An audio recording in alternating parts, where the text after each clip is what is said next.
नमस्कार दोस्तों, संभव क्लासेज में एक बार फिर आपका स्वागत। मैं फिर हाजिर हूँ 12th क्लास की राजनीति विज्ञान को लेकर। राजनीति विज्ञान का पहला चैप्टर हमने पढ़ा था और आशा है कि आपके समझ में भी आया होगा। इसी चैप्टर में हमने 3 समस्याओं का जिक्र किया था कि भारत जब राष्ट्र बन रहा था, भारत आज़ाद हुआ 1947 में, तो बहुत सारी चुनौतियों का सामना उसको करना पड़ा। 3 मोटी मोटी समस्याएं थी। पहली समस्या थी कि देश की एकता और अखंडता को कैसे बनाए रखा जाए।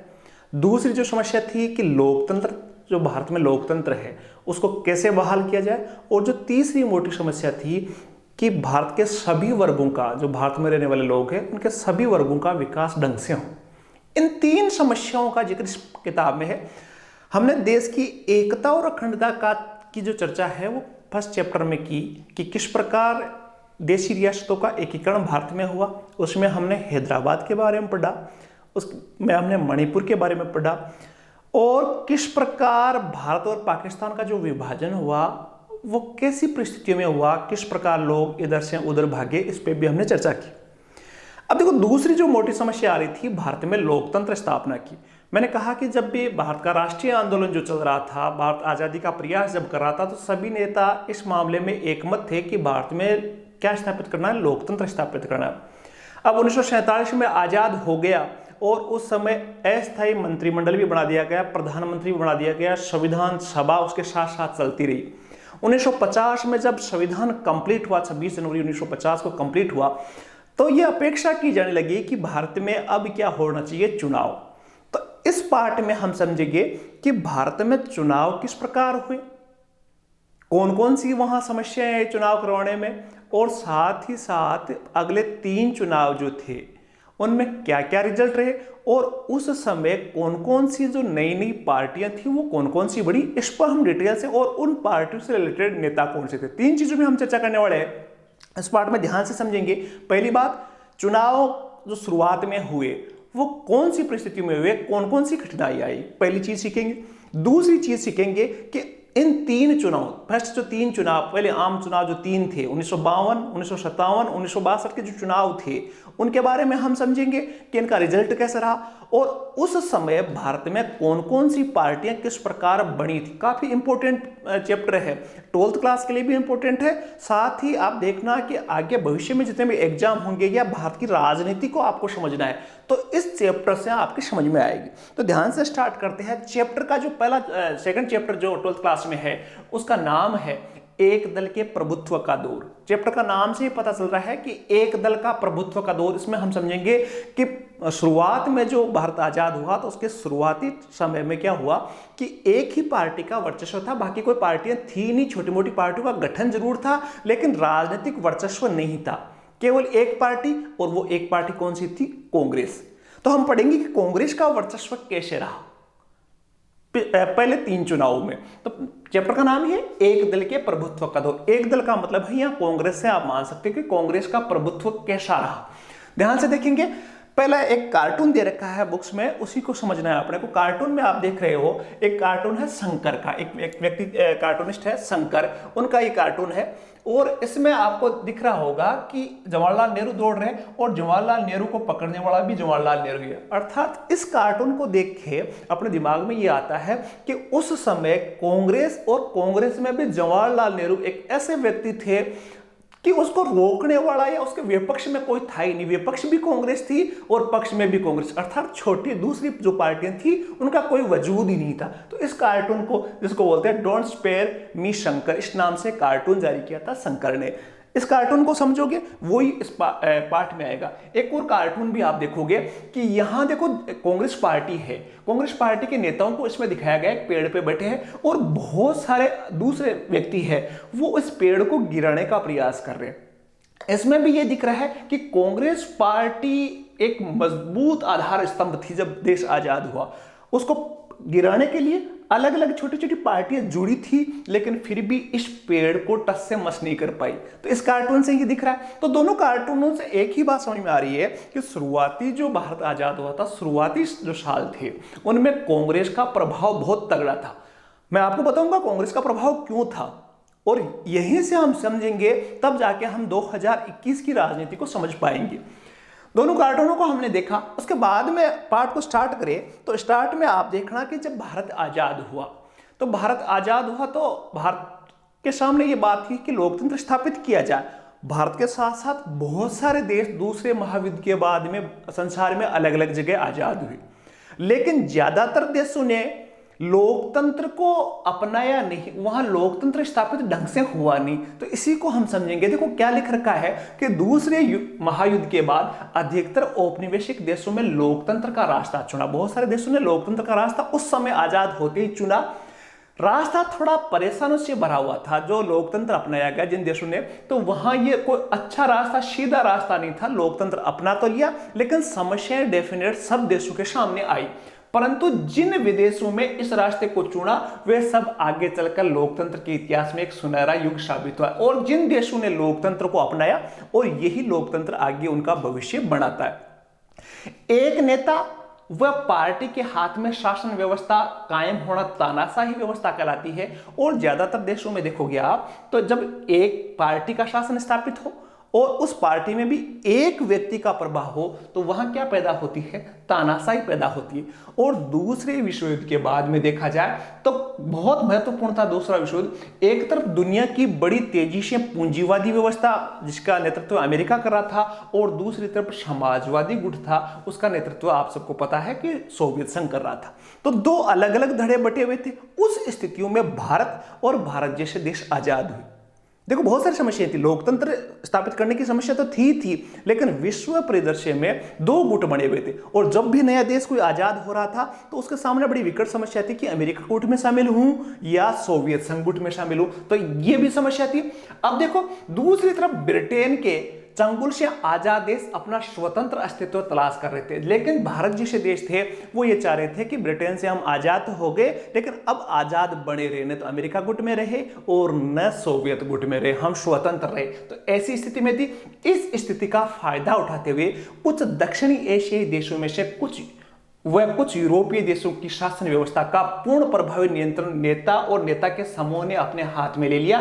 जैसे लीबिया की बात करूं तो गद्दाफी, और उत्तरी कोरिया की बात करूं तो किम जोंग, जो अभी नाम सुनते हो।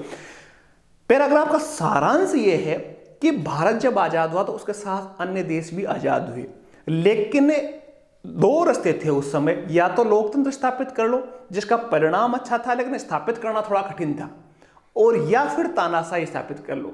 तो बहुत सारे देशों ने लोकतंत्र की जगह लोकतंत्र स्थापित तो किया, लेकिन जल्द ही लोकतंत्र सफल नहीं हुआ और वहां तानाशाही स्थापित हो गई एक व्यक्ति की। चाहे लीबिया की बात करो चाहे उत्तरी कोरिया की बात करो। अब भारत ने देखो सैनिक व्यवस्था को भी पढ़ लेते हैं। इस दौर की तीसरी सबसे बड़ी घटना थी कि कुछ देशों में सैनिक शासन व्यवस्था के रूप में देखने को मिला।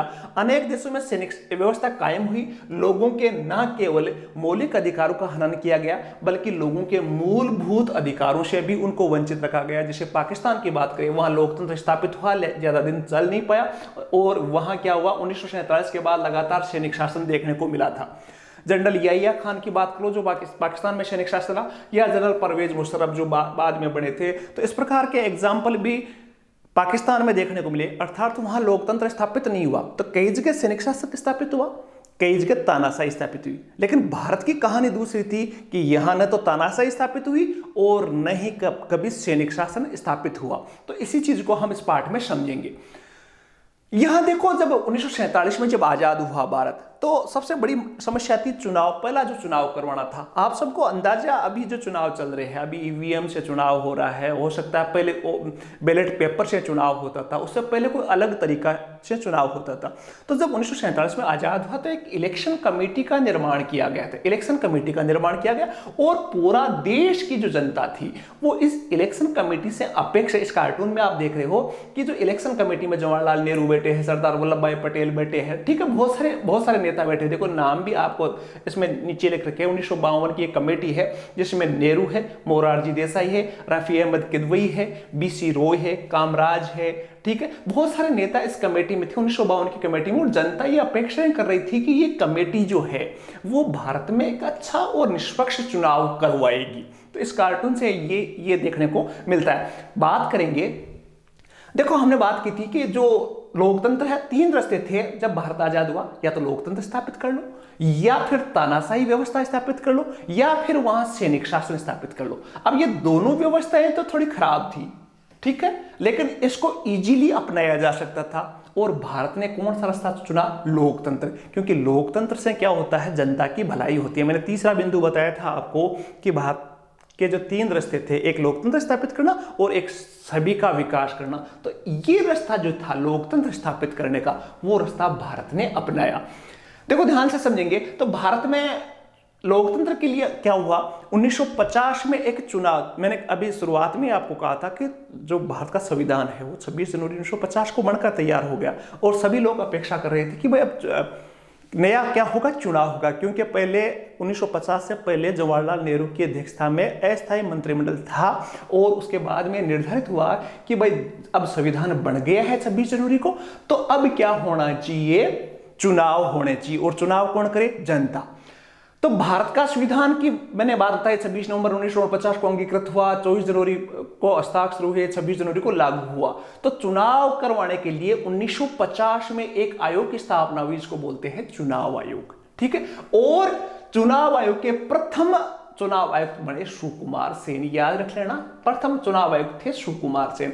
अब 1950 में चुनाव आयोग का गठन हो गया, बात कर रखी थी भाई चुनाव करवाए जाएंगे, लेकिन जब चुनाव आयोग का गठन किया गया तो देश के सामने समस्या आई कि चुनाव करवाए कैसे। भारत उस समय आजाद हुआ ही था, न तो वोट डालने का लोगों को एक्सपीरियंस था, न लोग साक्षरता। अभी मैं चर्चा करूंगा कि भारत के सामने समस्या 1950 में चुनाव करवाने का प्रोग्राम बना, और ये चुनाव हुए 1952 में। इतने 2 साल इनको किस प्रकार लग गए, क्या वजह रही कि पहला चुनाव 1952 में, उसी को हम समझेंगे।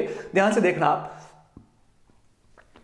चुनाव आयोग को ऐसा क्यों लगता था कि भारत का आकार देखते हुए एक स्वतंत्र और निष्पक्ष चुनाव करवाना संभव नहीं। एक प्रश्न पुटअप किया गया है कि चुनाव आयोग की जब स्थापना हुई 1950 में, तो उसको लगता था कि यार भारत बहुत बड़ा देश है, और यहां स्वतंत्र और निष्पक्ष चुनाव, एकदम ईमानदारी से चुनाव करवाना कोई इजी काम नहीं था, बहुत टेढ़ा काम था, बहुत हार्ड काम था। तो ये चुनाव आयोग के सामने समस्या आ गई कि इतना बड़ा देश है, बहुत बड़ा देश है, जिसकी जनसंख्या बहुत ज्यादा है, उसमें चुनाव किस प्रकार करवाया जाए। तो देखो समस्या क्या थी, पहली बात थी कि भारत एक बड़ा देश था, चुनाव करवाना अब कोई छोटा सा कोई तहसील का चुनाव नहीं था, भारत एक बहुत बड़ा देश था, प्रथम बार चुनाव हो रहे थे, जहां कोई मशीनरी नहीं थी, बहुत बड़ा देश था, तो इसका चुनाव करवाना आसान काम नहीं था। तो पहली समस्या बहुत बड़ा देश था और बहुत बड़े देश में पहली बार चुनाव हो रहा था, तो ये एक समस्या है। दूसरी समस्या है कि चुनाव क्षेत्रों का सीमांकन करने और मतदाता सूची तैयार करने में अधिक समय लगना। दूसरी समस्या आई कि जो जैसे आप सपोज करो कि एक लोकसभा क्षेत्र, अब पहले तो कोई लोकसभा क्षेत्र बटे हुए नहीं थे, न कोई विधानसभा क्षेत्र बटे हुए थे, तो ये लोकसभा और विधानसभा क्षेत्र अलग अलग सीमांकन करना था, बांटना था उनको, तो ये काम भी बहुत बड़ा था। साथ ही वोटर लिस्ट जो बोलते हैं, अंग्रेजी में बोलते हैं ना वोटर लिस्ट, तो शुरुआत में वोटर लिस्ट जो तैयार करनी थी उसका काम भी कठिन था। पूरी जनता जो 21 साल से ऊपर की थी, उस समय वोट डालने की उम्र थी 21 साल, तो 21 साल से ऊपर के सभी लोगों को वोटर लिस्ट में जोड़ना, यह भी बहुत बड़ा काम था। बड़ा देश, सीमांकन करना, मतदाता सूची तैयार करना और मतदाताओं का साक्षर नहीं होना। और भारत में उस समय लोग साक्षर थे ही नहीं, उन लोगों को जिनकी रोजी रोटी का पता नहीं है, जो ABCD नहीं जानते हो, उन लोगों से वोट डलवाना बहुत कठिन काम था, तो काफी समस्याओं का सामना करना पड़ा। एक और बात करें, अधिकारी और चुनाव कर्मियों का अप्रशिक्षित होना। अब देखो चुनाव करवाते हैं अधिकारी कर्मचारी, अब उस समय भारत में कोई कर्मचारी ऐसा नहीं था जिनका चुनाव करवाने का अनुभव हो, तो उनको चुनाव की ट्रेनिंग भी करवानी जरूरी थी। तो इन समस्याओं में समय लग रहा था। और मैंने अभी कहा था आपको कि 1950 में चुनाव आयोग की स्थापना हुई, और चुनाव कब हुए? 1952 में। प्रथम आम चुनाव जो चुनाव हुआ उसमें कई अधिकारियों का कई चुनाव कर्मी थे वो अप्रशिक्षित थे, इसलिए चुनाव आयोग ने चुनाव करवाने के लिए 3 लाख से ज्यादा अधिकारी और कर्मचारियों को प्रशिक्षित किया। इसी 1950 से लेकर 1952 तक मैंने ये जो समस्या आई थी कि जो चुनाव कर्मी थे वो अप्रशिक्षित थे, उनको चुनाव करवाने का कोई अनुभव नहीं था, चुनाव कैसे करवाया जाए। तो इसलिए देखो चुनाव आयोग ने ट्रेनिंग करवाई और 3 लाख लोगों को, 3 लाख जो कर्मचारी थे उनको समय समय पर ट्रेनिंग दी कि चुनाव इस प्रकार करवाया जाएगा। इसीलिए 1950 से लेकर 1952 का समय लगा। इन समस्याओं का सामना उनको करना पड़ा चुनाव आयोग को। तो चुनाव आयोग के सामने कौन कौन सी समस्याएं हैं वो आपकी स्क्रीन पे है। देखो एक और तगड़ी समस्या आई कि फिर ट्रेनिंग दी गई, कर्मचारियों को ट्रेन किया गया, चुनाव ऐसे करवाना है, मतदाता सूची भी तैयार की गई, ठीक है, सीमांकन भी किया गया। इन समस्याओं से पार बन पड़ी और एक वोटर लिस्ट तैयार की गई।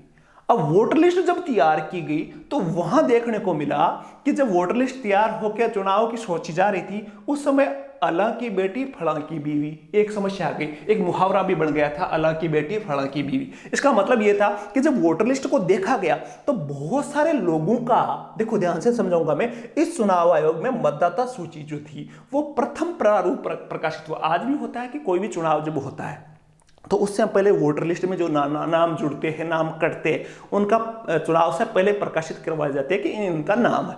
तो उस समय जब बहुत सारी मेहनत करके एक साल प्रयास किया गया, लोगों के नाम जोड़े गए, भाई वोट डालेंगे, और जब फाइनल हो गया कि ये नाम जुड़े हैं, तब क्या पता चला कि इसमें 40 लाख महिला, जो 40 लाख महिलाएं उस समय उस वोटर लिस्ट में जो थी उनका नाम दर्ज नहीं हो पाया। इन महिलाओं को मतदाता सूची में अल्लाह की बेटी फलां की बीवी के नाम से दर्ज था कि उन 40 लाख महिलाओं का कोई नाम ही नहीं था, केवल नाम की जगह लिख रखा था अल्लाह की बेटी, ये फलां की बीवी, नाम उस महिला का नाम नहीं था कि ये किसके, राम कुमार की बेटी। अब कौन राम कुमार की बेटी, ये श्यामलाल की पत्नी, बस यूं लिख रखा था। तो वोटर लिस्ट देख के चुनाव आयोग का दिमाग खराब हो गया कि इनका वोट कैसे डलवाए।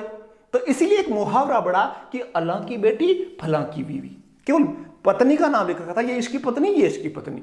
अब ये प्रारूप आया तो चुनाव आयोग को फिर उसमें संशोधन करना पड़ा और काफी लंबा उसमें समय लगा। अब देखो चुनाव की तैयारियों का मैंने जिक्र किया, चुनाव की जो चुनाव आयोग प्रयास कर रहा था उसकी हमने चर्चा की कि क्या क्या समस्या है। अब उस समय भारत एकमात्र देश ऐसा था जो चुनाव करवा रहा था और सभी जो 21 साल से ऊपर के लोग थे उनको वोट देने का अधिकार दे दिया उसने। और उस समय संसार में ऐसा कोई देश नहीं था, केवल यूरोपीय देश जो थे वो भी भारत की तरह नहीं दे पाए थे, अमेरिका जैसे देश भी नहीं दे पाए थे ढंग से, और भारत आजाद हुआ नहीं, साक्षर जनता है नहीं, और सबको वोट देने का अधिकार दे दिया। तो उस समय अलग अलग प्रतिक्रिया है। एक हिंदुस्तानी संपादक ने प्रथम आम चुनाव को इतिहास का सबसे बड़ा जुआ करार दिया। एक अखबार के संपादक ने लिखा कि जो भारत जो चुनाव करवा रहा है वो सबसे बड़ा जुआ है, ये कभी सफल हो ही नहीं सकता, क्योंकि यहाँ न तो लोगों को वोट डालने का कौशोदी है, न वो उनका एक्सपीरियंस है, और न कभी वो साक्षर समझदार लोग है नहीं तो वोट डालेंगे, वो फ्लॉप होना है, ये जो भारत का प्रोजेक्ट है वो फ्लॉप होगा। तो इसलिए उसने कहा कि बहुत बड़ा जुआ है, क्योंकि देश के बड़े आकार, भारी भरकम जनसंख्या के लिहाज से प्रथम आम चुनाव मतदाताओं के लिए अनूठा नहीं था, बल्कि मतदाताओं की बड़ी संख्या गरीब और अनपढ़ लोगों की थी। ऐसे माहौल में यह चुनाव लोकतंत्र की परीक्षा की कठिन घड़ी थी। भारत में साक्षरता की भी कमी थी, इसके साथ साथ लोग भूखे थे। देखो यहां गरीबी आई है, आज भी देखें तो चुनाव जब हम करवाने जाते हैं तो बहुत सारे जब गरीब इलाके हैं तो वहां चुनाव में उनको पता ही नहीं होता कि हम वोट, अब 2021 में स्थिति आई है, वहां भी सुधार नहीं है, 2021 तक भी ये स्थिति है। तो आप कल्पना कीजिए 1952 में क्या स्थिति रही हो। आज भी हम चुनाव करवाने जाते हैं तो लोग 100 रुपए में, गांव में आप जाके देखोगे तो शराब के बदले में अपना वोट बेच देते हैं और उनको पता ही नहीं होता। हम जब वोट दिलवाने जाते हैं तो बहुत सारे वोटर ऐसे मिल जाते हैं जिनको पता नहीं होता कि किसको वोट देना है। तो 1947 में इसके संपादक ने कहा था कि भाई साहब भारत में अनपढ़ लोग हैं, गरीब लोग हैं और ये वोट का इस्तेमाल कर ही नहीं सकते। इसके अलावा इस वक्त ताकि लोकतंत्र केवल धनी देशों का ही कायम माना जाता, और ये माना जाता था कि लोकतंत्र केवल वहीं सफल हो सकता है जो देश सक्षम है, संपन्न है। और भारत की स्थिति उस समय आजाद हुआ था, गरीब स्थिति का देश था। तो बहुत सारे विद्वान जो थे, अलग अलग देशों के लोग थे, वो कह रहे थे कि भारत ने लोकतंत्र का रास्ता अपना तो लिया लेकिन ये ज्यादा सफल नहीं होगा। जैसे दूसरे देशों का मैंने बताया, अभी तानाशाही स्थापित हुई, सैनिक शासन स्थापित, वो ठीक है इनके लिए। तो ये स्थितियां उस समय थी। उस समय केवल यूरोप सक्षम देश था, यूरोप सक्षम महाद्वीप था, क्योंकि यहाँ पेशेवर लोग थे, तो यहाँ लोकतंत्र मताधिकार का प्रयोग हो सकता था, यही माना जाता था। ऐसे में भारत ने सार्वभौमिक मताधिकार, सबको अधिकार दे दिया, गरीब अमीर महिला पुरुष सबको अधिकार वोट का दे दिया, और उस पर अमल हुआ। और ये अपने आप में सबसे बड़ा जोखिम था। जैसे पत्रकार ने कहा था ना कि सबसे बड़ा जुआ है, तो जुआ ही था, क्योंकि भारत लोकतंत्र उस समय केवल सक्षम देशों में, संपन्न देशों में ही कारगर माना जाता था। उस समय भारत ने लोकतंत्र का प्रयोग किया। अब देखो, इसलिए संपादक ने प्रथम आम चुनाव को इतिहास का सबसे बड़ा जुआ करार दिया, और परिस्थितियों के अनुसार सही भी था, क्योंकि उस समय उस संपादक की भी गलती नहीं थी कि परिस्थितियां भारत की ऐसी थी, गरीब थे, अशिक्षित था, बड़ा देश था, लोगों को वोट का मतलब नहीं था, तो ऐसी स्थिति में चुनाव करवाना निश्चित तौर पे जुआ था, तो उसने भी गलत नहीं कहा। इस स्थितियों में चुनाव हुआ।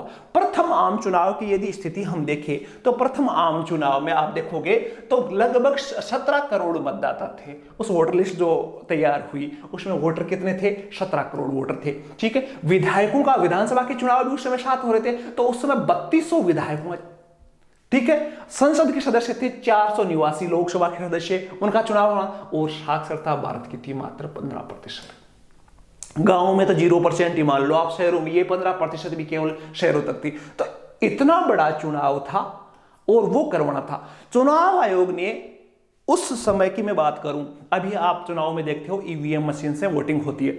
उस समय इतना बड़े क्षेत्र में इतने मतदाताओं के साथ एक और समस्या थी कि उस समय जो चुनाव की जो प्रक्रिया थी इसके लिए चुनाव आयोग ने एक एक बक्से बनाए। जैसे हम बैलेट पेपर देखा होगा आपने, भाई किस वोटर जो होता है वो किसी कैंडिडेट के आगे चिन्ह लगाता था। पहले देखो 3 प्रकार से चुनाव, सबसे पहला जो चुनाव हुआ उसमें अलग अलग बॉक्स बनवाए गए। भाई ये कांग्रेस का बॉक्स है, ये दूसरी पार्टी का बॉक्स है, ये तीसरी पार्टी का बॉक्स है। उस पर उसका चिन्ह होता था, और कोई व्यक्ति वोट डालने जाता था तो जिस व्यक्ति को वोट देता था वो वोट किस बॉक्स में डालता था, उसी बॉक्स में। ये प्रोसेस था। उसके बाद में आया बैलेट पेपर वाला सिस्टम बाद में, और अभी वर्तमान में चल रहा है ईवीएम, इलेक्ट्रॉनिक वोटिंग मशीन। तो चेंजेस आया, पहले बॉक्स वाला, फिर बैलेट पेपर वाला, और अभी चल रहा है ईवीएम का। ठीक है, ये चुनाव में सुधार की बात है। अभी वर्तमान में चुनाव आयोग ईवीएम का प्रथम जो प्रयोग है वो केरल विधानसभा के चुनाव में, ये आपके पाठ में नहीं है लेकिन आपको पता होना चाहिए कि ईवीएम का सबसे प्रथम जो प्रयोग है भारत में 1990 में केरला के चुनाव में इसका उपयोग हुआ। सन 2004 और इसका प्रयोग देखो 2004, और ईवीएम का पूर्ण रूप से इस्तेमाल संपूर्ण देश में 2004 में पूरे देश में ईवीएम को लागू कर दिया गया, और वर्तमान में ईवीएम में पूरे देश संसार की बात करूं तो अभी वर्तमान में ईवीएम 2 देशों में ज्यादातर उपयोग हो रही है। पहला है भारत और दूसरा है दक्षिणी अफ्रीका में ईवीएम का प्रयोग हो रहा है। लेकिन उस समय की बात करें तो मैं क्या कर रहा था, बॉक्स बनाए गए थे, स्टील के बॉक्स बनाए गए, और उस बॉक्स में उनका चिन्ह बाहर चिपकाया गया और वो बक्से रख के चुनाव करवाए गए थे। ठीक है, अब देखो और बात मैं करूं तो प्रथम जो आम चुनाव था, विभिन्न राजनीतिक विद्वान और संस्थाओं ने उसके बारे में अलग अलग प्रतिक्रिया दी जो आपको जानना चाहिए। मैंने एक संपादक का बात की थी कि उसने कहा था कि बड़ा जोखिम वाला काम था। तो उस समय अलग अलग विद्वानों ने क्या क्या विचार रखे प्रथम चुनाव के बारे में, तो देखिए हिंदुस्तानी संपादक का जिसका अभी मैंने जिक्र किया था, उसने कहा था कि इतिहास का सबसे बड़ा जुआ है, भारत एक बहुत बड़ा जुआ खेल रहा है, निश्चित तौर से असफल होगा। दूसरा जो ऑर्गेनाइजर पत्रिका है उसने क्या लिखा, उसने लिखा कि भारत में सार्वभौमिक मताधिकार असफल होगा। अलग अलग जो संसार के अलग अलग मीडिया था वो भी ये कह रहा था कि भारत में ये जो लोकतंत्र वाली बात है, सार्वभौमिक मताधिकार की बात है, सबको वोट देने का जो अधिकार दिया है वो निश्चित तौर पे असफल होगा। और ऑर्गेनाइजर पत्रिका ने भी ये लिखा। एक अंग्रेज अधिकारी ने भी कहा था कि विश्व लाखों अनपढ़ लोगों के मतदान की बेहुदी नोटंकी देखेगा। एक अंग्रेज अधिकारी था जिसका नाम लिखा हुआ नहीं आ रहा है, लेकिन इसने कहा था कि ये एक नोटंकी चल रही है जिसमें अनपढ़ भूखे नंगे लोग वोट डालेंगे और पूरा संसार इस नोटंकी को देखेगा। निश्चित तौर पे उनकी प्रतिक्रिया यही थी कि ये प्रयोग जो है वो असफल होना है। इस स्थिति में चुनाव हुए 1952 में। तो कल्पना कर सकते हो कि भारत का जो पहला चुनाव था वो निश्चित तौर पे पूरे संसार की निगाह उस पर थी कि भारत में चुनाव हो रहे हैं, इस प्रकार कैसे होगा। 1952 का आम चुनाव पूरी दुनिया के लोकतंत्र के इतिहास में एक मील का पत्थर, लेकिन भारत ने वो कर दिखाया। सब दुनिया की निगाह उस पर थी और भारत ने कर दिखाया और ये मील की पत्थर साबित हुआ, क्योंकि इस चुनाव में बड़ी संख्या में निरक्षर लोगों ने भी, निरक्षर लोग थे, मैंने अब बताया 15% साक्षर थे। अधिकारियों का चुनाव कर्मियों की कमी के कारण चुनाव को 2 बार स्थगित करना पड़ा। मैंने पहले कहा कि अल्लाह की बीवी फलां की बेटी वाला के कारण से भी हुआ, चुनाव कर्मचारियों का प्रशिक्षण की वजह से 2 बार चुनाव की डेट आई और उसको आगे खिसकाना पड़ा क्योंकि उसकी तैयारी पूरी नहीं हुई थी। अक्टूबर 1951 से फरवरी 1952 तक चुनाव हुई। लंबी प्रक्रिया 1951 से लेकर 52 तक चुनाव, इसको वास्तव में 1952 का चुनाव ही कहा जाता है। अक्टूबर से फरवरी 1952 तक चुनाव हुई। चुनाव अभियान, मतदान और गणना में कुल 6 महीने लगे। अक्टूबर से स्टार्ट हुआ और फरवरी आते 6 महीने चुनाव मिले। औसतन हर सीट पर 4 उम्मीदवार थे। देखो औसतन देखा जाए कैंडिडेट कितने खड़े थे तो 4, औसत के रूप में देखे तो 4 कैंडिडेट हर सीट पे खड़े थे, अर्थात लोगों ने इस चुनाव में बढ़ चढ़कर हिस्सा लिया। चुनाव के परिणाम घोषित हुए तो हारने वाले उम्मीदवारों ने भी इस परिणाम को निष्पक्ष बताया। चुनाव का जब रिजल्ट डिक्लेयर हुआ तो हार गए उन्होंने भी कहा कि चुनाव बिल्कुल निष्पक्ष हुए हैं, बहुत शानदार इसका चुनाव हुआ। और यहां जब परिणाम डिक्लेयर हुए तो संसार के जो पहले करे थे जुआ है, असफल होगा, नौटंकी है, उनके मुंह पे ताला लग गया। ये सार्वभौमिक वयस्क मताधिकार के इस प्रयोग ने आलोचकों का मुंह बंद कर दिया।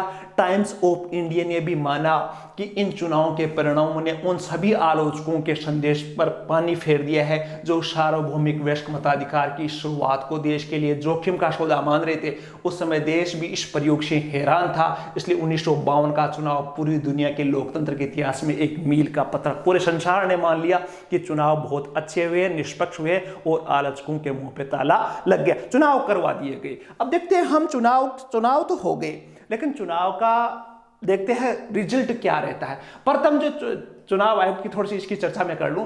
प्रथम जो चुनाव आयोग थे सुकुमार सेन थे, 22वें अचल कुमार ज्योति है, 23वें ओम प्रकाश रावत है, सुनील कुमार अरोड़ा, वर्तमान में सुशील चंद्रा है 2021 में। इसको आपको करंट अफेयर के हिसाब से याद रखना। सुशील चंद्रा समय समय पर चुनाव आयुक्त चेंज होते हैं, लेकिन ये अपने को सुकुमार सेन अपने को याद रखना है, प्रथम चुनाव आयुक्त। पहला चुनाव का रिजल्ट आया। रिजल्ट किस प्रकार रहा? रिजल्ट जो 1952 का चुनाव हुआ उसमें रिजल्ट जो आया उसमें जो टोटल सीटें थी लोकसभा की 489 सीटों के लिए चुनाव हुआ। याद रख लेना है 489, 489 का रिजल्ट डिक्लेयर हुआ। और उसमें इंडियन नेशनल कांग्रेस जो INC कांग्रेस की बात कर रहा हूं, उन्होंने 364 सीटें जीती। ध्यान रखना आपको, इस सीटें 3 चुनावों की मैं बात करूंगा तो एक जो सीट है, एक जो डेटा है वो थोड़ा सा याद कर लेना। प्रथम चुनाव 489 सीटें टोटल और उसमें कांग्रेस के खाते में आई 364 सीटें। पूरा का पूरा सुपड़ा साहब, बाकी पार्टियों के पास कोई नहीं। दूसरे नंबर पे निर्दलीय उम्मीदवार है, लेकिन पार्टी की बात करूं तो जो कम्युनिस्ट पार्टी ऑफ इंडिया थी CPI, उस समय एक पार्टी थी CPI, जिसका मैं अभी आपको बताऊंगा आगे एक CPI भी क्या थी। कम्युनिस्ट पार्टी इंडिया को 16 सीटें मिली, सोशलिस्ट पार्टी जो उस समय थी उसको 12 सीटें मिली, और किसान मजदूर प्रजा पार्टी को 9 सीटें मिली, और हिंदू मजदूर सभा को 4 सीटें मिली। इस प्रकार हम देखें तो सारी की सारी सीटें किस तरफ चली गई? कांग्रेस की तरफ। इसका कारण भी मैं बताऊंगा। वोटों की बात करूं तो वोट कांग्रेस को मिले 44%, लगभग 45% वोट मिले पहले चुनाव में कांग्रेस को। दूसरे नंबर पे जो पार्टी रही उसको 3.29, और तीसरे सोशलिस्ट पार्टी को 10.59% सीटें मिली, वोट मिले, लेकिन सीटें कितनी मिली? 12। यहां भी एक मजेदार कहानी है। देखो आप देखोगे तो कांग्रेस को 364 सीटें मिली और वोट शेयर देखिए आप तो 45% शेयर था, जबकि तीसरे नंबर पर रही सोशलिस्ट पार्टी जिसको मात्र 12 सीटें मिली, लेकिन वोट प्रतिशत देखे तो लगभग 11 के लगभग था। तो वोट का इसका 4 गुना कांग्रेस को मिला था, लेकिन यहां सीटों को देखे तो सीटों का तो बहुत ज्यादा डिफरेंस है। ऐसा किस वजह से हुआ? कई बार सवाल पूछा जाता है कि ऐसा क्या कारण था कि यहां 45% सीटों वाले को 364 सीटें मिल गई, जबकि यहां 11% वोट मिल रहा है लेकिन 12 सीटें ही मिली। ऐसा क्या कारण था? तो इसका एक कारण आपको समझाना है कि भाई देखो भारत में क्या होता है, first past the post system होता है। अंग्रेजी में आपने 11th क्लास में पढ़ा होगा first past the post system, जिसमें यह होता है कि जिसको ज्यादा वोट मिलता है वो जीत जाता है। ये जरूरी नहीं है कि कोई उसको 50% से ज्यादा मिले, ये कहीं नहीं है। मान लो जैसे 10 वोट है टोटल और हो सकता है 3 वोट वाला जीत जाए, ठीक है। तो इसी वजह से ये सिस्टम बना कि यार 11% वोट शेयर मिलने के बाद में भी इसको 12 मिली, जबकि 45% वाले को 364 सीटें मिली।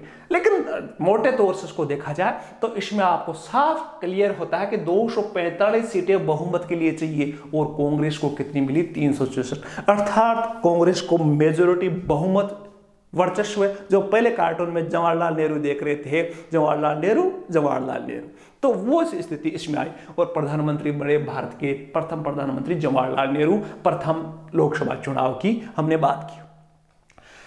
देखो यहां एक और चीज है कि पूरे भारत में सब जगह देखे तो चारों तरफ कांग्रेस ही कांग्रेस थी। केवल कुछ जगह पर छोटे मोटे बात करूं तो त्रावणकोर कोचीन जो केरल का इलाका था, मद्रास और उड़ीसा को छोड़कर सभी राज्यों में कांग्रेस का अधिकतर सीटें जीत ली। यहां जरूर थोड़ी यहां सीपीआई का गढ़ था, तो यहां थोड़ी कांग्रेस को टक्कर मिली। नेहरू प्रधानमंत्री बने और कांग्रेस ने मात्र 45%, मैंने अभी बात की, वोट मिले, लेकिन सीटें कितनी मिली, 74%। और ये किस वजह से मिली, first past the post system, अर्थात ज्यादा वोट मिलने वाला जीतता है, इस वजह से। सोशलिस्ट पार्टी को 10% वोट मिले, 10.5% वोट मिले, लेकिन सीटें कितनी मिली, 4%। पूछा जा सकता है आपसे क्यों मिली, इसका मैंने जवाब आपको दे दिया। त्रावणकोर, कोच्चि, मद्रास और उड़ीसा को आपको याद रखना है कि यहां कांग्रेस को थोड़ी सी टक्कर मिली, बाकी जगह तो कांग्रेस ही कांग्रेस थी। बात करते हैं दूसरे लोकसभा चुनाव की। फिर देखो 5 साल बाद में दूसरा लोकसभा चुनाव हुआ, 52 में चुनाव हुआ, 57 की बात आती है। 57 में जो सीटें थी टोटल वो हो गई 494। कितनी सीटें हो गई, 494। बहुमत के लिए चाहिए आधे से ज्यादा, तो देखो बहुमत चाहिए 248। रिजल्ट जो आया उसमें कांग्रेस को मिली 371 सीटें, सीपीआई बढ़ के 27 पे आ गई, प्रजा सोशलिस्ट पार्टी 19 पे और भारतीय जनसंघ 4 सीटें। इस भारतीय जनसंघ की चर्चा मैं करूंगा, जिसको पहले चुनाव में 3 सीटें मिली थी, दूसरे में 4 सीटें मिली थी, और इसी भारतीय जनसंघ से आगे बीजेपी बनी जो अभी वर्तमान में सरकार में, ठीक है। तो वहां देखो जनसंघ से 3 सीटों से 4 सीटें, ये भी हम समझेंगे कि 3 से 4 सीटें कैसे। और वो जो कांग्रेस का वोट शेयर है वो जो 45% था उससे बढ़कर कितना हो गया, लगभग 48%। मतलब कांग्रेस का वोट बैंक भी बढ़ा, ठीक है। यहां जरूर इसके सीपीआई में थोड़ी सी कमी नजर आई। ये चुनाव का रिजल्ट है, लेकिन 494 सीटों की बात हम कर रहे थे। दूसरा जो चुनाव था उसका रिजल्ट देखा। सबसे बड़ा चुनौती अगर कांग्रेस को कहीं मिली तो वो केरल में, यहां कम्युनिस्ट पार्टी। दूसरे चुनाव की बात करें तो मैंने कहा त्रावणकोर, कोच्चि में पहले में भी ठीक थी सीपीआई, दूसरे में कम्युनिस्ट पार्टी एक मजबूत विकल्प के रूप में उभरी। जो दूसरा चुनाव हुआ तो वहां कम्युनिस्ट पार्टी, जो सीपीआई जो पार्टी थी, वो केरल में बड़ी मजबूती से उभरी। 1957 के चुनाव में उसे 18 लोकसभा सीटों में से 9 पर जीत गया। 50% केरल में सीपीआई ने जीती, जबकि कांग्रेस को सिर्फ 6 सीटें मिली। राज्य की विधानसभा की बात करें तो उस समय केरल में विधानसभा का चुनाव भी हुआ।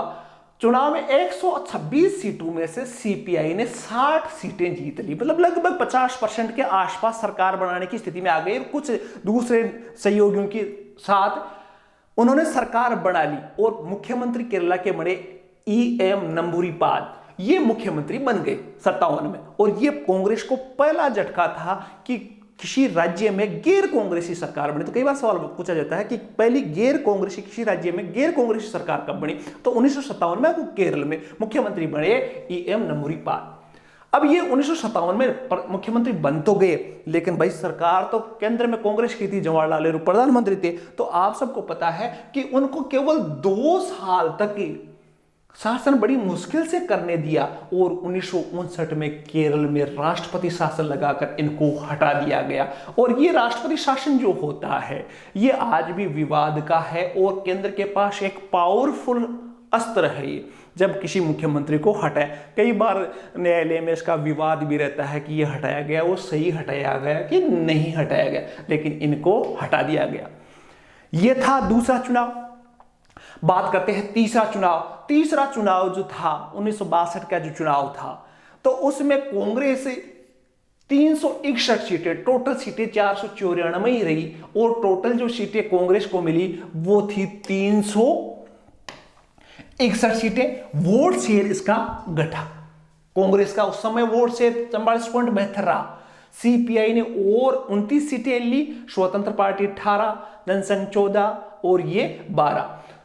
मैं बात कर रहा था तीन चुनाव में एक निष्कर्ष हमारे सामने आया कि तीनों चुनावों को देखें तो केवल एक ही पार्टी का वर्चस्व था और वो थी कांग्रेस, और उसके सामने केवल केरल की जिक्र छोड़ दे तो बाकी कोई पार्टी उनके सामने थी नहीं, जैसे 10-15 सीटों के अलावा कोई सीटें उनको नहीं मिल रही थी। उस समय पार्टी का जो चिन्ह था कांग्रेस का, आप सबको इंटरेस्टिंग चीज मिलेगी कि उस समय कांग्रेस जो पार्टी का चिन्ह था वो था 2 बेल, जो आपके सामने दिख रहे हैं ना, ये चुनाव चिन्ह था। बाद में चेंज हुआ कांग्रेस पार्टी का, उसका भी जिक्र करेंगे कब कब क्या चेंज हुआ। तो उस समय चुनाव चिन्ह था बेलों की जोड़ी। 3 चुनाव हुए। अब देखो 3 चुनाव के बीच बीच इस पाठ में जो प्रथम मंत्रिमंडल की बात कर रहा था कि चुनाव होने से पहले जवाहरलाल नेहरू की अध्यक्षता में प्रधानमंत्री बनाया गया अंतरिम सरकार का गठन हुआ था। भाई 1952 तक सरकार तो चली रही थी, प्रधानमंत्री जवाहरलाल नेहरू को बना रखा था, मंत्रिमंडल भी बना रखा था। उनमें एक व्यक्ति थे जिसका थोड़ा सा हमें पढ़ लेना चाहिए, मौलाना अबुल कलाम। ठीक है, तो मौलाना अबुल कलाम की तस्वीर आपके सामने है। महान स्वतंत्रता सेनानी, पत्रकार भी थे, और इनके बारे में जो सवाल आता है आपको कि भारत के प्रथम शिक्षा मंत्री कौन थे, तो भारत के प्रथम शिक्षा मंत्री थे मौलाना अबुल कलाम। ठीक है, तो ये भारत के प्रथम शिक्षा मंत्री थे और उन्होंने भारत विभाजन का विरोध उन्होंने किया था। कई बार सवाल आया हुआ है ये कि भारत के प्रथम शिक्षा मंत्री कौन थे, तो ये थे मुस्लिम मौलाना अबुल कलाम आजाद। ठीक है, तो इनके बारे में आपको ध्यान रखना है। प्रथम 3 चुनावों की हमने बात की तो रिजल्ट आपके सामने है। तो देखो ऐसा क्या वजह, आपसे सवाल पूछूं कि इस पर क्या कारण था कि कांग्रेस को सबसे ज्यादा सीटें मिल रही थी उस समय। तो उनके कारणों में हम देखें तो पहला जो कारण है वो पहला कारण है स्वतंत्रता संग्राम की विरासत में हासिल होना। देखो इसका मतलब ये है कि जो भारत का स्वतंत्रता संग्राम हुआ था, जितने भी स्वतंत्रता आंदोलन हुए थे, उन सब में कांग्रेस ने बढ़ चढ़कर भाग लिया था। इसलिए कांग्रेस एक जानी पहचानी पार्टी थी जिसकी जड़ें आम जनता तक पहुंची थी, इसलिए उसको फायदा मिला। कांग्रेस पार्टी में लोकप्रिय और करिश्माई नेताओं का होना दूसरा जो कारण हम देख सकते हैं कि कांग्रेस पार्टी में उस समय के जो बड़े बड़े नेता थे वो सभी किस्में थे, कांग्रेस पार्टी में शामिल थे। इस वजह से कांग्रेस को फायदा मिला और कांग्रेस को सबसे ज्यादा सीटें मिलती थी। तीसरी हम बात करें तो चुनावी परिणाम में गणित में सबसे आगे राष्ट्रीय और प्रांतीय स्तर पर कांग्रेस पार्टी का शासन कायम होना और प्रथम 3 चुनाव में कांग्रेस को प्रभाव मिला। ये 2 मोटे कारण इसको मैं देख सकते हैं, आगे मैं आपको एक्सप्लेन और करूंगा। एक और व्यक्तित्व की हम बीच में बात करेंगे जिनका नाम है राजकुमारी अमृता कौर। तस्वीर आपके सामने है, राजकुमारी अमृता कौर कौन थी, इनके बारे में भी आपको पढ़ना चाहिए। अमृता कौर गांधीवादी और स्वतंत्रता सेनानी थी। उन्होंने विरासत में अपनी मां से ईसाई धर्म मिला, संविधान सभा की सदस्य रही और भारत की प्रथम स्वास्थ्य मंत्री रही। याद रख लेना, प्रथम शिक्षा मंत्री की मौलाना अबुल कलाम आजाद और प्रथम स्वास्थ्य मंत्री थी महिला जिनका नाम था राजकुमारी अमृत कौर। ठीक है, इस पद पर वो 1957 तक वो रही। तो प्रथम मंत्रिमंडल की भी बीच बीच में बात कर रहा हूं मैं, आपको याद होना चाहिए प्रथम शिक्षा मंत्री की बात करूं या प्रथम स्वास्थ्य मंत्री की, हमने दोनों की बात अभी की। बात करते हैं सोशलिस्ट पार्टी की, क्योंकि आपको मैं वापस आपको थोड़ा बैक ले चलता हूं। तो आपने देखा कि यहां प्रजा सोशलिस्ट पार्टी का जिक्र आया था। प्रजा सोशलिस्ट पार्टी, थोड़ी सी इस पार्टी की चर्चा कर लेते हैं कि वास्तव में सोशलिस्ट पार्टी जो थी वो क्या थी।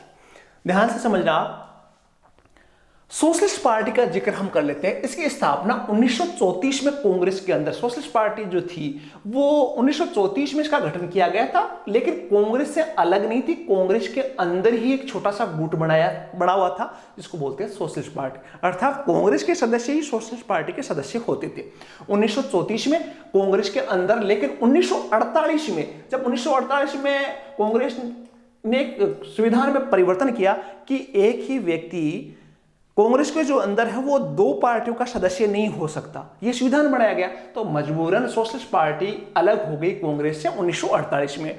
और इसकी संस्थापक की बात करें तो इसके संस्थापक थे आचार्य नरेंद्र देव। ठीक है। और समाजवादी कांग्रेस को ज्यादा से ज्यादा परिवर्तनकारी और समतावादी बनाना चाहते हैं। ये जो सोशलिस्ट पार्टी थी वो ये चाहते थे कि कांग्रेस में बदलाव हो और देश में समतावादी बने, मतलब सबको बराबर अधिकार हो, अमीर गरीब नहीं हो। सोशलिस्ट पार्टी समाजवाद से जुड़ी हुई थी ये पार्टी, ठीक है। समाजवाद लाना चाहती थी, अर्थात गरीबों का भला ज्यादा करना चाहती थी, पैसे वालों के पक्ष में ये पार्टी नहीं थी।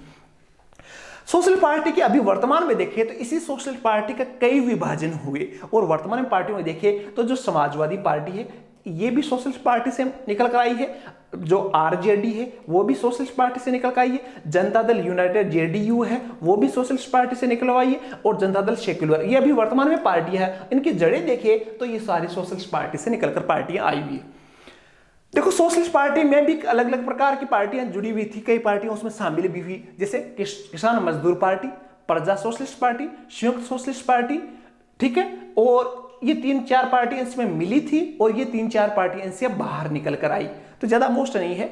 इनके मोटे नेताओं की बात करें तो आचार्य नरेंद्र देव सोशलिस्ट पार्टी के बड़े नेता, अशोक मेहता, जयप्रकाश नारायण, राम मनोहर लोहिया और एस जोशी, ये बड़े नेता, 5 बड़े नेता थे जो सोशलिस्ट पार्टी के बड़े नेताओं में जाने जाते हैं। और समाजवाद के, भारत में समाजवाद की बात करें तो इनके अग्रज माने जाते हैं समाजवाद की बात करने वाले। बात की सोशलिस्ट पार्टी की, एक पार्टी, भारत की पार्टियों की बात करते करते हम बीच में एक पार्टी मैंने बात की थी कि कई पार्टियां, शुरुआत में कहा था कि जब लोकतंत्र स्थापित हो रहा था भारत में तो कई जगह तानाशाही स्थापित हुई और कई जगह सैनिक शासन स्थापित हुआ। ऐसी कहानी आपकी है मेक्सिको की। मेक्सिको में क्या हुआ, एक पार्टी बनी थी पीआरआई, जिसको बोलते हैं इंस्टीट्यूशनल रेवोल्यूशनरी पार्टी या सोशलिस्ट रेवोल्यूशनरी पार्टी, ठीक है। नेशनल, इसका देखो 2 नाम है, इंस्टीट्यूशनल रेवोल्यूशनरी पार्टी कह दो या नेशनल रेवोल्यूशनरी पार्टी कह दो, जिसको स्पेनिश में बोलते थे पीआरआई, ठीक है। तो पीआरआई मेक्सिको की एक पार्टी थी जिसकी स्थापना हुई थी 1929 में, और इसके संस्थापक थे प्लूटार्क इलियास कैलस, एक व्यक्ति थे जिन्होंने इस पार्टी की स्थापना की थी। और इस पार्टी ने मेक्सिको में सत्ता में आने के बाद में संविधान में कुछ ऐसे बदलाव किए कि चाहे चुनाव कितने भी बार हो जाए इसी पार्टी की सरकार बननी है, और लगभग 60 साल तक इसका प्रभाव रहा मेक्सिको में। 2000 में जाते जाते बाद में ये पार्टी हारी। पीआरआई का स्वरूप की बात करें तो मूल रूप से पीआरआई में राजनेता और सैनिक नेता होते थे, मजदूर और किसान संगठन और अनेक राजनीतिक दल समेत कई किस्म के हितों के संगठन, इसमें अलग अलग संगठन बने हुए थे। जैसे सोवियत संघ में होता है वैसे ही ये पीआरआई भी ऐसी पार्टी थी जिन्होंने संविधान में बदलाव किया, और उसी की सरकार रहती थी परमानेंट मेक्सिको में। उसी की 2000 में हारी और उसके बाद में पार्टियों का वर्चस्व वहां आया। तो कई जगह हमने देखा कि कई पार्टियों की तानाशाही भी स्थापित हुई। चीन में देखोगे आप तो एक ही पार्टी रहती है, वैसे ही इसका भी हमने जिक्र किया। अब देखो हम चर्चा कर रहे थे कि कांग्रेस का वर्चस्व क्यों रहा, मैंने अधूरा प्रश्न छोड़ दिया था कि ऐसा क्या हुआ कि 3 चुनाव में कांग्रेस का वर्चस्व रहा। तो इसके कुछ कारणों में आप देखोगे तो कांग्रेस देश की सबसे बड़ी पार्टी और सबसे पुरानी पार्टी थी।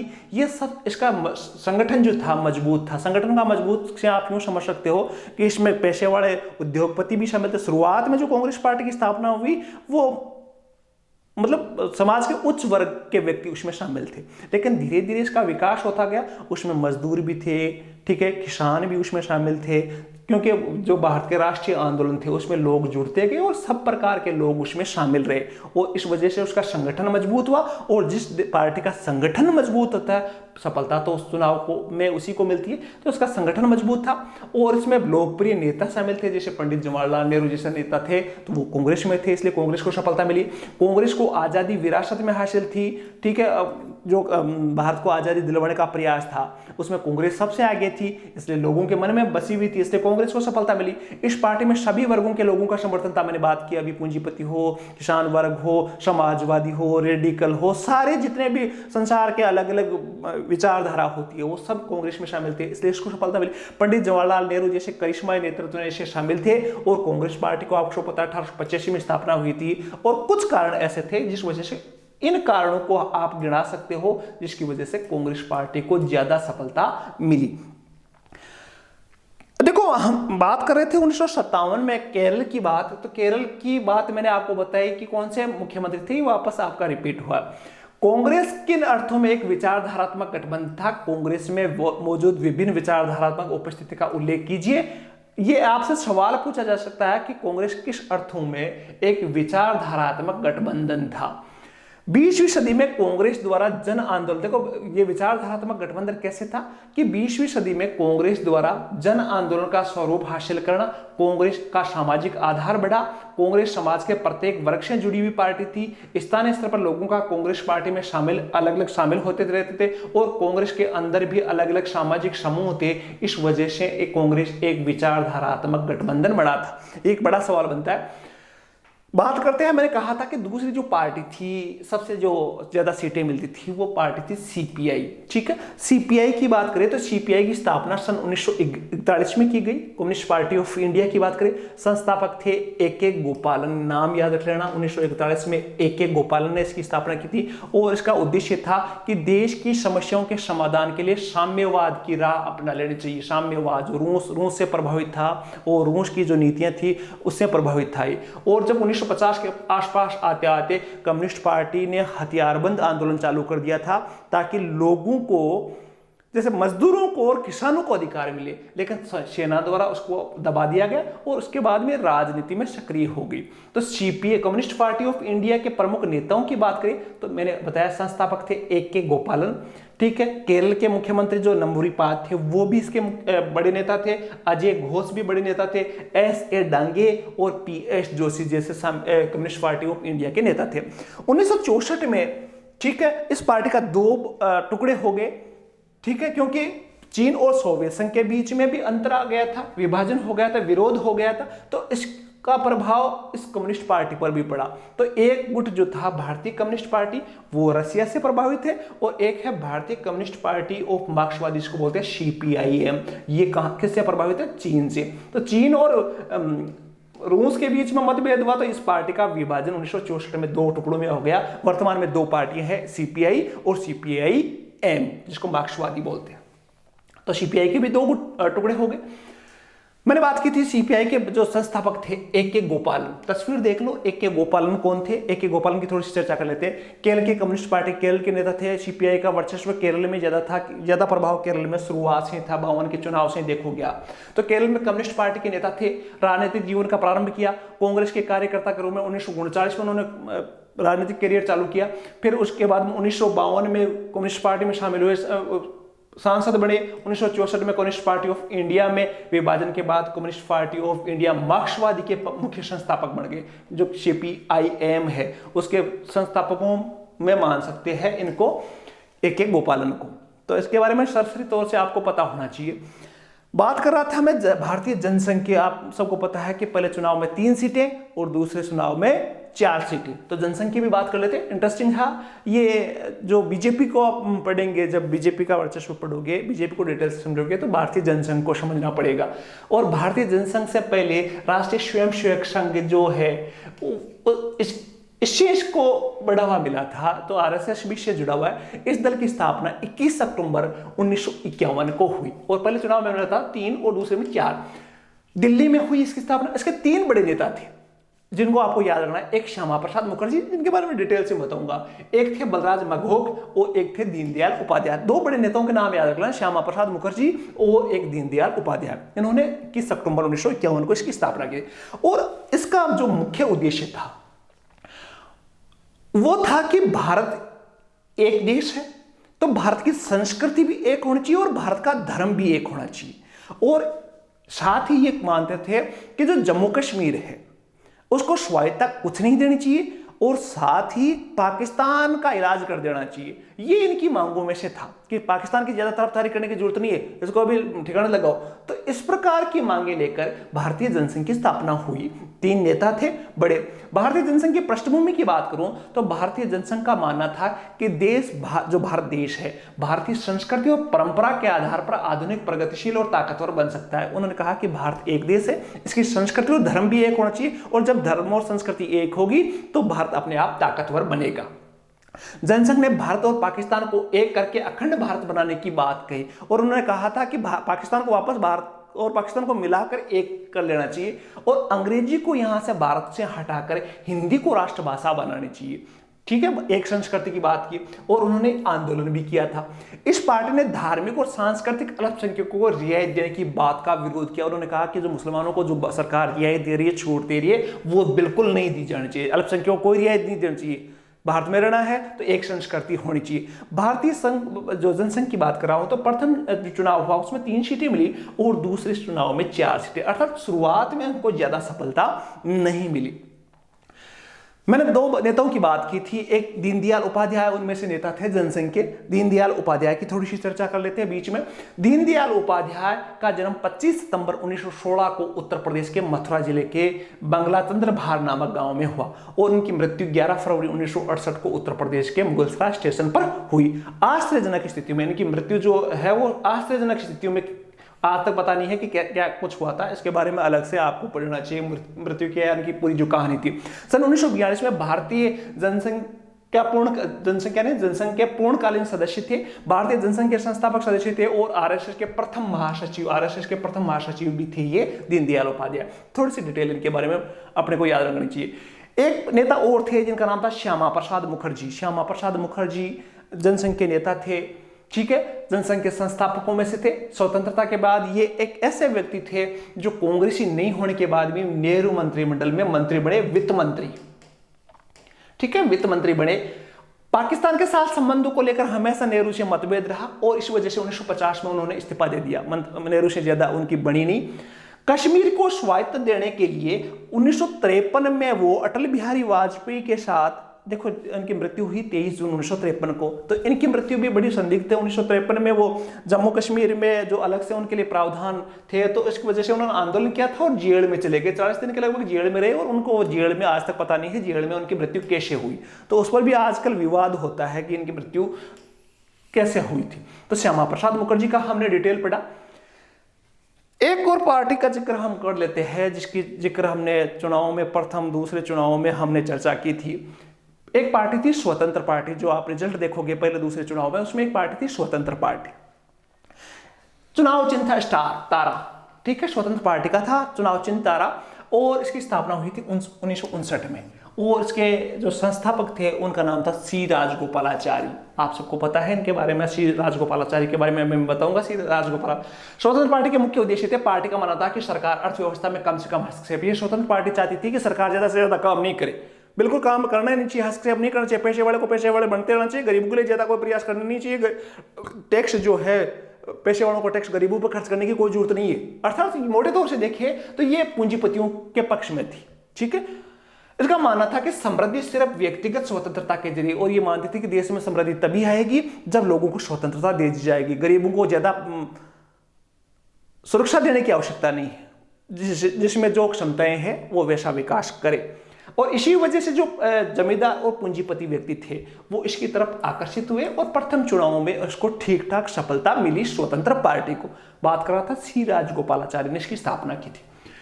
स्वतंत्र पार्टी की और मैं बात करूं तो सरकार अर्थव्यवस्था में कम से कम हस्तक्षेप करे, ये मांग थी। समृद्धि सिर्फ व्यक्तिगत स्वतंत्रता आ सकते हैं, ये मांग थी। यह पार्टी आर्थिक रूप से कमजोर वर्गों के हितों को ध्यान में रखकर किए जा रहे कराधान की नीति के खिलाफ थे कि सरकार को ऐसे टैक्स नहीं लगाना चाहिए और जो गरीबों की भलाई करने के लिए जो टैक्स लगाए जाते हैं वो गलत है, ये पार्टी मानती थी।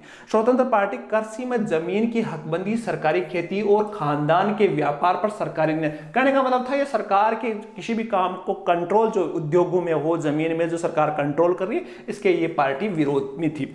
यह पार्टी गुटनिरपेक्षता की नीति और सोवियत संघ से दोस्ताना रिश्ते कायम करने को भी गलत मानती थी। कुछ ये इसमें मैंने आपको बताया कि स्वतंत्र पार्टी की क्या क्या मुख्य बातें थी, कुछ मुख्य मांगे थी, तो उसके बारे में हमने स्वतंत्र पार्टी के बारे में समझा।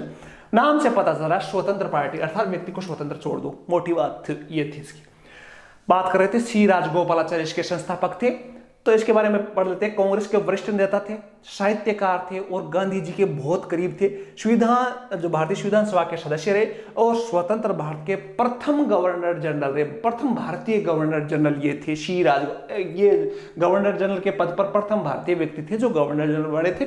भारत रत्न से भी इनको सम्मानित किया गया, पहले भारतीय थे, तथा स्वतंत्र पार्टी के संस्थापक थे सी राजगोपालाचारी। इनके बारे में 2-3 बातें। प्रथम गवर्नर जनरल की, प्रथम भारतीय गवर्नर जनरल की बात कर रहे हो, भारत रत्न से सम्मानित प्रथम भारतीय भी सी राजगोपालाचारी थे, तो इन्होंने स्वतंत्र पार्टी की स्थापना की थी।